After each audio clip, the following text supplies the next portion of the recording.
Mahir Ozan'ın maceraları. Mahir Ozan, Yeşil Aslan'ın peşinde. Bir zamanlar yemyeşil ormanların hemen kıyısında rengarenk kuşların sabah şarkılarıyla uyandığı küçük bir köyde Mahir adında bir çocuk yaşardı. Mahir'in en sevdiği renk yeşildi. Yeşil polarıyla, kırmızı yeleğiyle, mavi gözlük camıyla aslında bütün renklerin güzelliğini öğreniyordu. Ama yeşili bir başka severdi. Mahir'in en büyük tutkusu hayvanlardı. Özellikle atlara ve aslanlara karşı kalbinde kocaman bir sevgi taşırdı. Bir gün Mahir ormanın derinliklerinden gelen garip bir ses duydu. Sanki bir aslan kükremesi gibiydi. Ama daha farklı, daha huzurlu. Merakı ağır bastı ve ormana doğru yola koyuldu. Ağaçların arasında ilerlerken birden karşısına konuşan bir sincap çıktı. "Nereye gidiyorsun Mahir?" diye sordu sincap. "Bir aslan sesi duydum, onu bulmalıyım," dedi Mahir. Sincap hafifçe güldü. "O duyduğun yeşil aslandır. Sadece kalbinde gerçek hayvan sevgisi taşıyan çocuklara görünür," dedi. Mahir'in gözleri parladı. "O zaman onu görmem gerek," dedi kararlılıkla. Sincap Mahir'i büyük ve yosun kaplı bir ağacın arkasına götürdü. Ağacın gölgesine dokununca bir kapı açıldı. Mahir gözlerini kırpıştırarak içeri girdi. Karşısında devasa bir çayır açıldı. Çayırın ortasında altın yeleli ama bedeni yeşil olan muazzam bir aslan duruyordu. Gözleri sevgiyle bakıyor, sanki Mahir'i bekliyordu. Yeşil aslan Mahir'e yaklaştı. "Sen doğayı seven bir çocuksun Mahir. Kalbindeki sevgi sayesinde beni görebildin. Artık sen de doğanın koruyucularındansın," dedi. Mahir heyecanla başını salladı. "Ne yapmam gerekiyor?" diye sordu.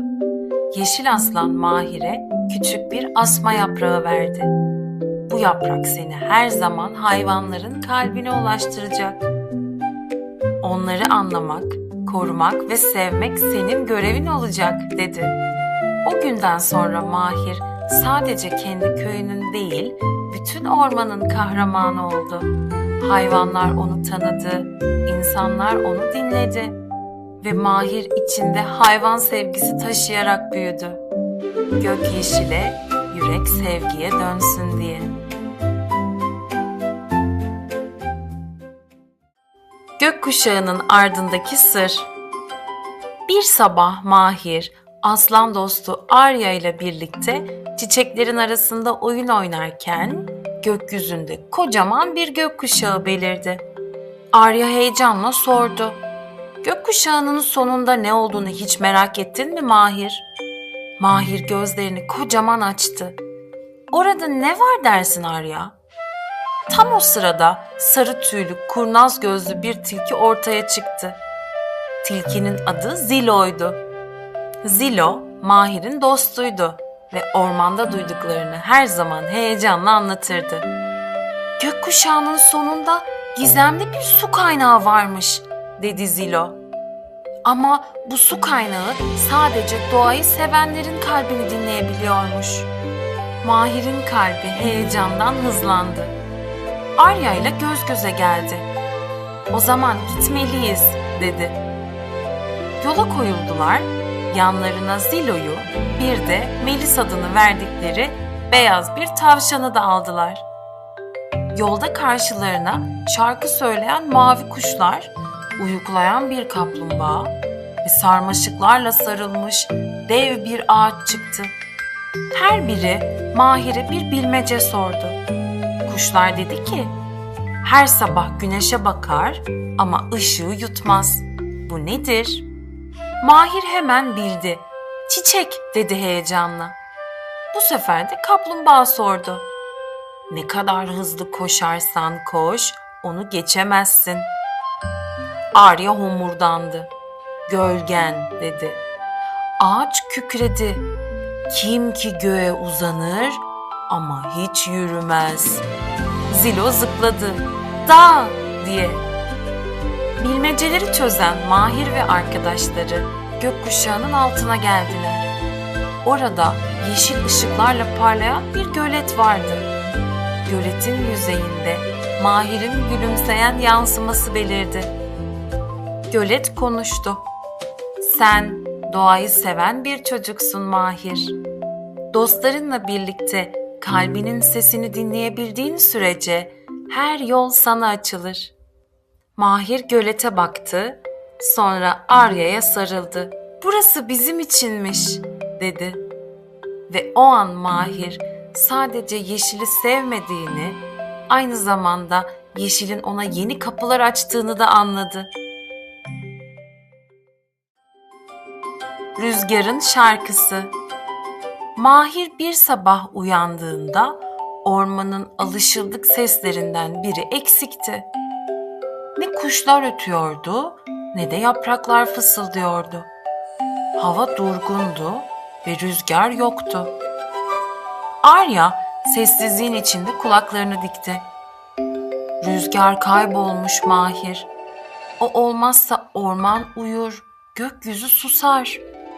Mahir hemen sırt çantasını hazırladı. Arya ile birlikte ormanın en yüksek tepesine, rüzgarın zirvesine tırmanmaları gerektiğini düşündü.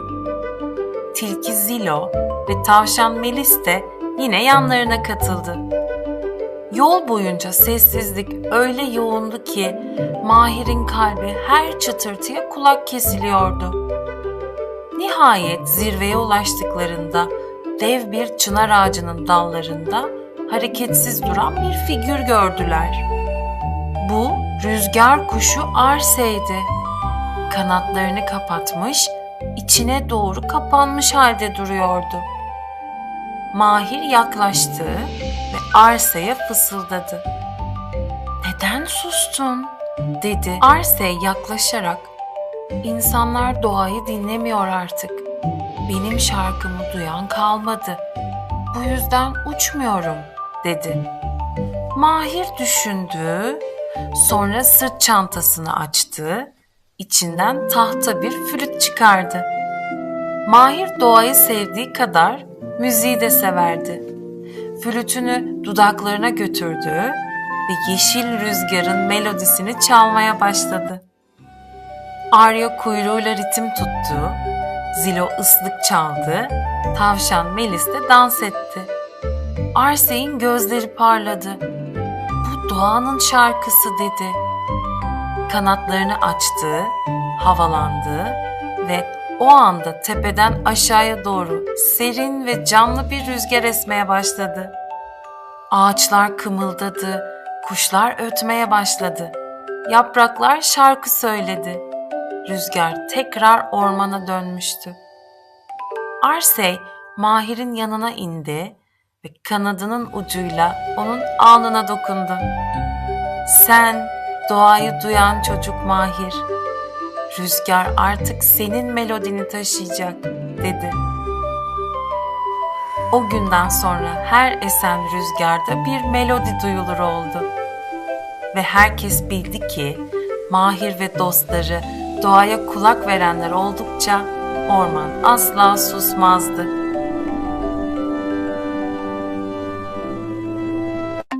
Ormanın tiyatrosu.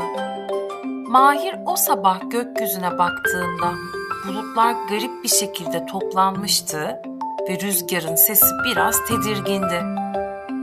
Arya, Zilo ve Melis hemen Mahir'in yanına geldiler. "Ormanda bir şey eksik gibi," dedi Arya.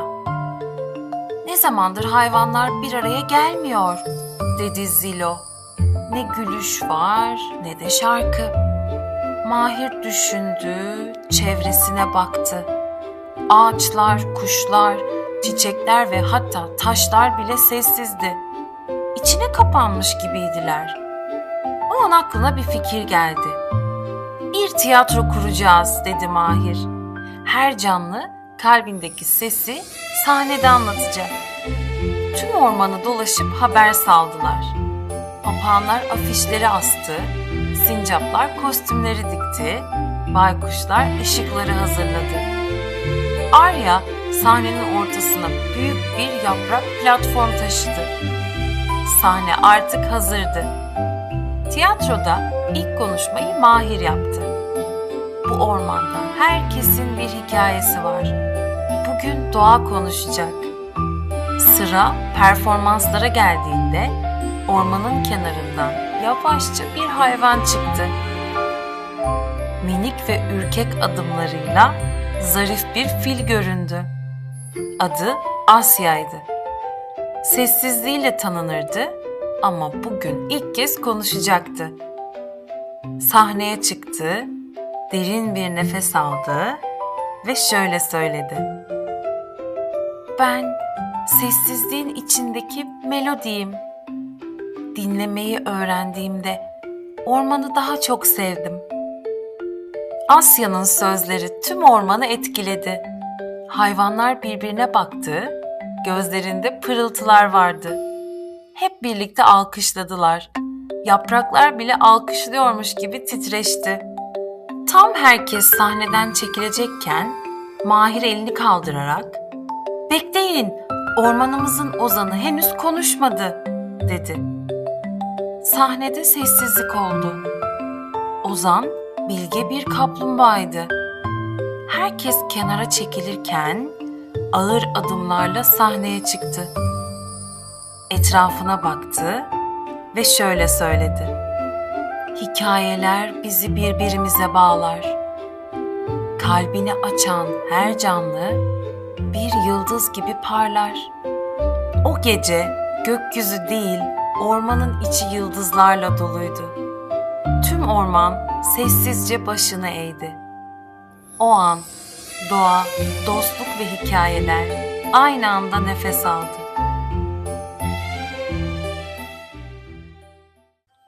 Yeşil gözlük ve farkındalık. O sabah Mahir, sabah güneşinin ilk ışıklarıyla uyanmıştı. Yastığının hemen yanında daha önce hiç görmediği bir şey duruyordu. Yeşil çerçeveli, parlak camlı bir gözlük. Gözlüğü eline alıp incelemeye başladığında üzerinde minik bir aslan ve at figürü gördü. Mahir çok heyecanlandı. Tam o sırada rüzgar hafifçe esmeye başladı ve bir fısıltı duyuldu. Gözlüğü tak ve kalbine bak. Mahir hemen dışarı koştu. Gözlüğünü takar takmaz etraf birden değişti. Ağaçlar konuşuyor, kuşlar şiir okuyordu. Çiçekler dans ediyor, kelebekler ona yol gösteriyordu. Gözlüğün gücüyle doğanın dilini anlayabiliyordu. Bir anda ormanın derinliklerinden gelen yardım çığlığını fark etti. Mahir hemen sesin geldiği yere koştu. Küçük bir tay bataklığa saplanmıştı. Mahir çevredeki ağaçlardan yardım istedi. Dallar eğildi, kökler yön verdi. Gözlüğü sayesinde hepsiyle konuşabiliyordu. Tayı bataklıktan çıkarınca minik at ona sarıldı ve şöyle söyledi. Sen sadece hayvanları sevmiyorsun Mahir. Onların kalbini de duyabiliyorsun. Mahir gülümsedi. Bu gözlük ona sadece görmek değil, hissetmek için de bir yol olmuştu. Ve o an anladı ki doğayı gerçekten anlayan biri onu korumakla da sorumludur. Gözlüğünü çıkardı, cebine koydu ve yürümeye devam etti. Çünkü doğada hala keşfedilecek yeni yerler, yardım edilecek pek çok dost vardı.